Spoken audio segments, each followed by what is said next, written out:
Hey, how's it going everybody? It's Tanner here, and welcome to a new Ninjago video here on the channel. In today's video, we're going to be taking a look at episode 15 of season 15, funny how that works, entitled Nyad. So this is the 15th episode of Seabound, like I said, and this will continue our series of season 15 episode reviews. As such, you can expect that this video will indeed contain spoilers for the episode at hand. So if you have not yet seen this episode, I recommend clicking off the video, watching it, and then coming back and checking out this review. It'll still be here by the time you get back. Might just make for a better experience overall. In terms of this video, we're going to be going over a quick plot synopsis of this episode, then we'll jump into the good and the bad, and then finally, at the end of the video, I will give the episode a score out of 10. So let's get to it. What exactly is this episode all about? The episode can be described as follows. Nya contemplates making a dicey decision to save Jay and the rest of Ninjago from Wajira's wrath. I think that's a very good way of summarizing this episode. In terms of the good, there's a lot of really good stuff. For one, Jay is kind of rescued, but he has a lot of water in his lungs, obviously, and he's not really in good shape. Now, that's not the good thing.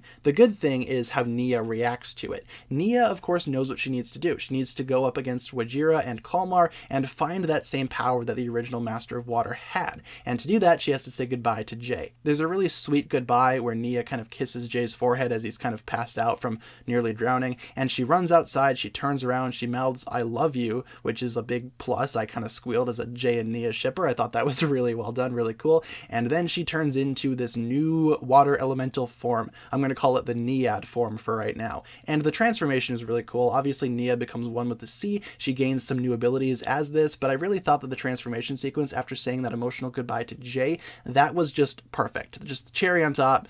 Beautiful. Absolutely glorious. Of course, logically, it doesn't really make much sense. We'll get into that later on, but I thought that the transformation was really well done. The music was excellent. The transformation was excellent. Very well animated, very emotional. And with that transformation, she basically fights off Wajira. Now, the Nya versus Wajira and Kalmar fight, it's a little short, but it's also really cool. I really enjoyed that quite a bit. Now, after the transformation, Nya decides to confront Wajira. It's a very tense stare-down scene as the finale kind of kicks into gear here, but the final confrontation between Nya and Wajira and Kalmar left my mouth wide open. I mean, I was basically just staring at the screen, just shocked. I couldn't believe what I was looking at, but I really enjoyed this episode overall. They got a lot of really good stuff, especially between Jay and Nya. I thought that was the strongest stuff in this episode. Whenever Jay and Nya are kind of together on screen this episode, I thought it made for a really enjoyable scene overall. As I said, I'm a really big Jay and Nya supporter. I ship them quite a bit, so it was kind of nice at least seeing Nya have her goodbye. I imagine we'll get more into that in the finale for Jay. In terms of the bad, I only have one specific thing to say.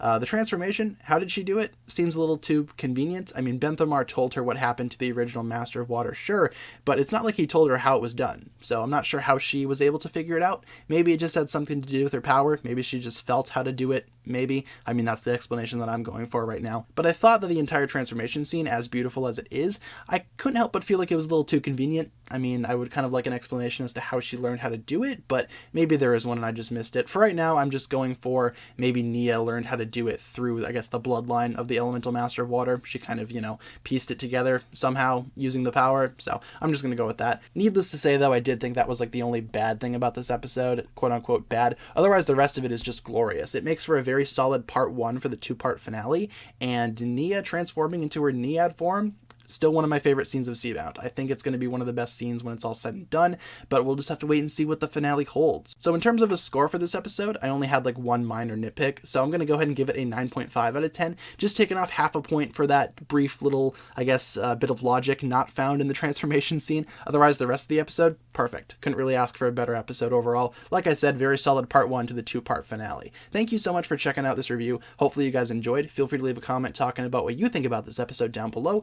and hopefully you guys enjoyed my look at it. With that being said, you guys, thank you so much for watching. If you enjoyed, feel free to like, comment, subscribe, do all that fun stuff, and check out the links down below in the description from other forms of social media. As always, big shout out goes out to my Patreon supporters, including once again the marvelous Jan. Thank you guys so much for watching this video. Once again, my name is TannerFishies, and with that I bid you farewell.